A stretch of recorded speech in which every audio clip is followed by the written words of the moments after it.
Godzilla destroys the Marvel universe എന്ന കോമിക്കിന്റെ മൂന്നാമത്തെ ഇഷ്യൂ ആണ് ഞാൻ ഇന്നിവിടെ എക്സ്പ്ലെയിൻ ചെയ്യാൻ പോകുന്നത്. ഈ കോമിക്കിന്റെ 1ഉം 2ഉം ഇഷ്യൂസ് കാണാത്തവരുണ്ടെങ്കിൽ ആ വീഡിയോസ് ഞാൻ ഓൾറെഡി അപ്ലോഡ് ചെയ്തിട്ടുള്ളതാണ്. ആ വീഡിയോസ് കണ്ടതിന് ശേഷം മാത്രം ഈ വീഡിയോ കാണുവാൻ ശ്രമിക്കുക. സോ ഒട്ടും സമയം കളയാതെ നമുക്ക് നേരെ കഥയിലേക്ക് പോകാം.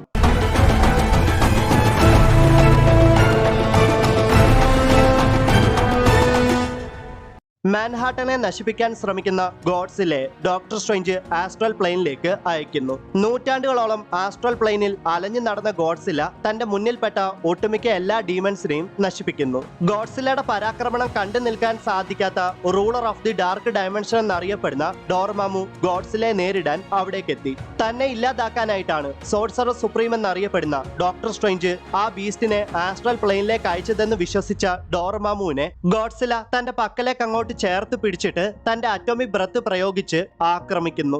ഗോഡ്സില്ലയുടെ ആക്രമണത്തെ സഹിക്കവയ്യാതെ ഡോർമാമു ഒരു പോർട്ടൽ ഓപ്പൺ ആക്കിയിട്ട് ഗോഡ്സില്ലയെ തിരികെ എർത്തിലേക്ക് തന്നെ അയക്കുന്നു. ആസ്ട്രൽ പ്ലെയിനിൽ നൂറ്റാണ്ടുകൾ കഴിഞ്ഞെങ്കിലും എർത്തിൽ നിന്നും ഡോക്ടർ സ്ട്രേഞ്ച് ഏത് സമയത്താണോ ആസ്ട്രൽ പ്ലെയിനിലേക്ക് അയച്ചത്, ഏത് ദിവസമാണോ അയച്ചത്, അതേ ദിവസം അതേ സമയത്ത് തന്നെയാണ് ഡോർമാമു ഗോഡ്സില്ലയെ എർത്തിലേക്ക് അയക്കുന്നത്. എന്നാൽ ഗോഡ്സില്ല എത്തിയ സ്ഥലം ചെറുതായിട്ടൊന്ന് മാറിപ്പോയി. മാൻഹാട്ടനിൽ നിന്ന് അപ്രത്യക്ഷനായി പോയ ഗോഡ്സില്ല അവസാനം പ്രത്യക്ഷനായത് മാഡ്രിപൂർ എന്ന ഐലൻഡിലാണ്. മാഡ്രിപൂറിനെ നശിപ്പിക്കാനായിട്ട് എത്തുന്ന ഗോഡ്സില്ലയുടെ വരവ് കണ്ട വോൾവറിൻ തന്റെ ടീമായ എക്സ്മെനെ കോണ്ടാക്ട് ചെയ്ത് പെട്ടെന്ന് തന്നെ അവിടേക്ക് വരാൻ ആവശ്യപ്പെടുന്നു. തന്റെ മുന്നിൽ കാണുന്ന എല്ലാത്തിനെയും നശിപ്പിച്ചുകൊണ്ട് ഗോഡ്സില്ല മുന്നോട്ട് സഞ്ചരിക്കുകയാണ്. 6 മിനിറ്റുകൾക്ക് ശേഷം ബ്ലാക്ക് ബാഡ് എന്ന ജെറ്റിൽ എക്സ്മെൻ ഗോഡ്സില്ലയെ നേരിടാനായിട്ട് മാഡ്രിപൂറിലേക്ക് എത്തി. Nightcrawler, Jean Grey, Rogue, Colossus, Gambit ഇവരെല്ലാവരും ഗോഡ്സില്ലയെ ആക്രമിക്കാനായിട്ട് ബ്ലാക്ക് ബാഡ് എന്ന എക്സ്മെന്റെ ജെറ്റിൽ നിന്ന് ചാടിയിറങ്ങി. സൈക്ലോപ്സ് ബ്ലാക്ക് ബാഡിന്റെ സഹായത്തോടെ ഗോഡ്സില്ലയെ ഡിസ്ട്രാക്ട് ചെയ്യുന്ന സമയത്ത് ചാൾസ് സേവിയർ അഥവാ പ്രൊഫസർ എക്സ് തന്റെ പവേഴ്സ് ഉപയോഗിച്ച് ഗോഡ്സില്ലയെ ശാന്തനാക്കാൻ ശ്രമിക്കുന്നു. ചാൾസ് സേവിയറിനും ഗോഡ്സില്ലയെ നിയന്ത്രിക്കാൻ സാധിക്കില്ലെന്ന് മനസ്സിലാക്കിയതും എക്സ്മെൻ ഗോഡ്സില്ലയെ ആക്രമിക്കാൻ തയ്യാറായി. വോൾവറിന്റെ നിർദ്ദേശപ്രകാരം പീറ്റർ റാസ്പുട്ടിൻ അഥവാ കൊളോസസ് വോൾവറിനെ ഗോഡ്സില്ലയ്ക്ക് നേരെ വലിച്ചൊറ്റയേറ്. ഗോഡ്സില്ലയ്ക്ക് നേരെ പാഞ്ഞെത്തിയ വോൾവറിൻ തന്റെ അഡമാന്റിയ ക്ലോസിന്റെ സഹായത്തോടെ ഗോഡ്സില്ലയുടെ നെഞ്ചത്ത് കുത്തി തുടർച്ചയായിട്ട് മുറിവേൽപ്പിക്കാൻ തുടങ്ങി. വോൾവറിൻ ഒരു പ്രധാനപ്പെട്ട കാര്യം ഇവിടെ മനസ്സിലാക്കുകയാണ്. അതായത് തന്റെ ഹീലിംഗ് ഫാക്ടറിനേക്കാൾ അതിവേഗത്തിലാണ് ഗോഡ്സില്ലയുടെ റീജനറേഷൻ സംഭവിക്കുന്നതെന്ന്. പെട്ടെന്ന് തന്നെ എക്സ്മെനെ സഹായിക്കാനായിട്ട് ഒരാൾ അവിടേക്ക് എത്തി. അയാൾ മറ്റാരുമല്ല, മാസ്റ്റർ ഓഫ് മാഗ്നറ്റിസം എന്ന് വിളിക്കപ്പെടുന്ന എറിക് ലെൻഷർ അഥവാ മാഗ്നീറ്റോ ആണ്. വോൾവറിന്റെ അഡമാന്റിയ ക്ലോസിനെ കൺട്രോൾ ചെയ്ത മാഗ്നീറ്റോ വോൾവറിനെ ഒരു ഡ്രില്ലിംഗ് മെഷീൻ പോലെ കറക്കി ഗോഡ്സില്ലയുടെ നെഞ്ച് തുളച്ച് ഗോഡ്സില്ലയെ വല്ലാണ്ടങ്ങ് വേദനിപ്പിച്ചതും അതിന്റെ ആഘാതത്തിൽ ഗോഡ്സില്ല നിലത്തേക്ക് പതിക്കുന്നു. ഗോഡ്സില്ല മരണപ്പെട്ടു എന്ന് കരുതുന്നുണ്ടെങ്കിൽ നിങ്ങൾക്ക് തെറ്റി. ഗോഡ്സില്ല മരണപ്പെട്ടിട്ടില്ല.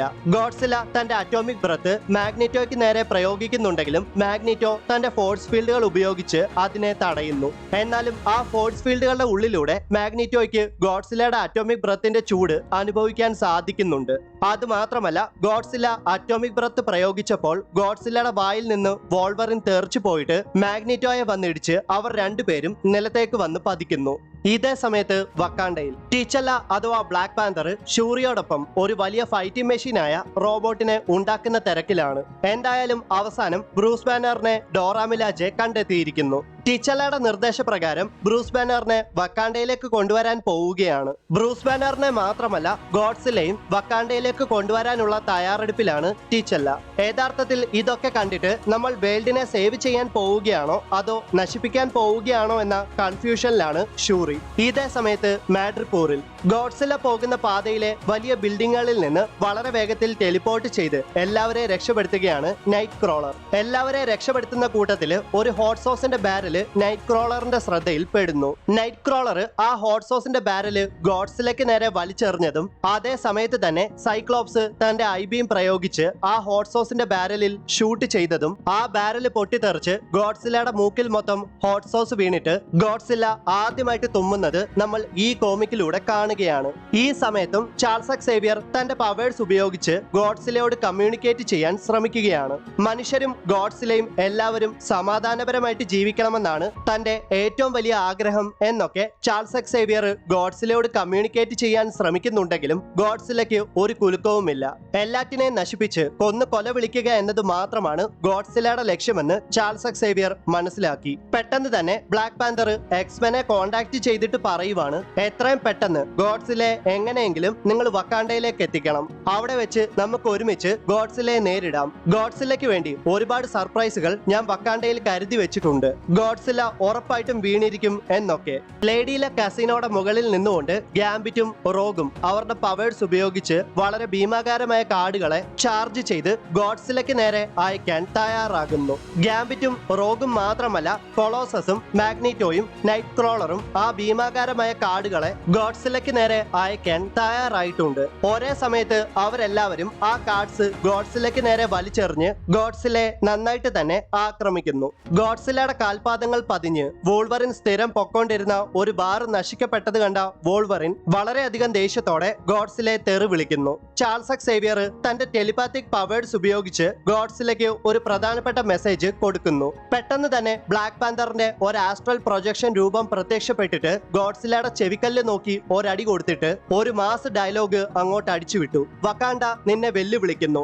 യഥാർത്ഥ രാജാവായ ബ്ലാക്ക് പാന്തറിനെ നേരിടാൻ നീ വരൂ, നിനക്ക് ധൈര്യമുണ്ടെങ്കിൽ മാത്രം എന്നൊക്കെ. ഗോഡ്സിലയുടെ ധൈര്യത്തെ ചോദ്യം ചെയ്താൽ ഗോഡ്സില വെറുതെ ഇരിക്കുമെന്ന് നിങ്ങൾക്ക് തോന്നുന്നുണ്ടോ?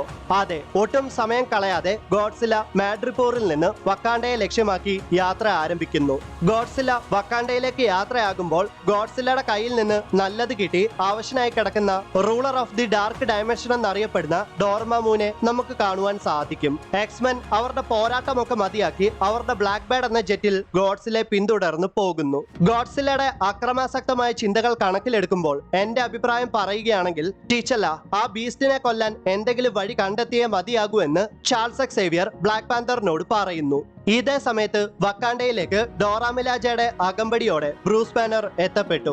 ബ്രൂസ് ബാനറിനെ സ്വീകരിക്കാനായിട്ട് ഷൂറി അവിടേക്ക് എത്തിയിട്ടുണ്ടായിരുന്നു. ടീച്ചല്ല ഷൂറിയെ ഏൽപ്പിച്ച പിം പാർട്ടിക്കിൾസ് അടങ്ങിയ ബോക്സ് ഷൂറി ബ്രൂസ് ബാനറിന് കൊടുക്കുന്നു. അപ്പോഴാണ് ബ്രൂസ് ബാനർ തന്റെ തലയ്ക്ക് മുകളിലായിട്ട് ഒരു കാര്യം കണ്ടത്. ഒരു കൈജുവിന്റെ അത്ര വലിപ്പമുള്ള ഒരു ആക്സും ഒരു ഹാമറും ബ്രൂസ് ബാനറുടെയും ഷൂറിയുടെയും തലയ്ക്ക് മുകളിലൂടെ ഒഴുകി നടക്കുന്നു. എന്തായാലും അവൻ നിർമ്മിച്ചത് വൈബ്രേനിയം എന്ന ശക്തമായ മെറ്റൽ ഉപയോഗിച്ചിട്ടാണ്. ബ്രൂസ് ബാനർ ഹൾക്കിനെ പുറത്തേക്ക് കൊണ്ടുവന്ന് ഗോഡ്സിലയോട് പോരാടാൻ തയ്യാറാകുന്നതോടെ Godzilla destroys the Marvel universe എന്ന കോമിക്കിന്റെ മൂന്നാമത്തെ ഇഷ്യൂ ഇവിടെ അവസാനിക്കുന്നു. ബ്ലാക്ക് പാന്തർ നിർമ്മിച്ച വെപ്പൺ എന്തായാലും ഹൾക്കിന് വേണ്ടിയിട്ടുള്ളതായിരിക്കാം. അടുത്ത ഇഷ്യൂവിൽ പിം പാർട്ടിക്കിൾസ് ഉപയോഗിച്ച് ജയന്റ് സൈസായ ഹൾക്കും ഗോഡ്സിലയും തമ്മിലായിരിക്കാം പോരാട്ടം നടക്കാൻ പോകുന്നത്. ആരാകും വിജയിക്കുക എന്നുള്ളത് അടുത്ത ഇഷ്യൂവിൽ കണ്ടറിയാം.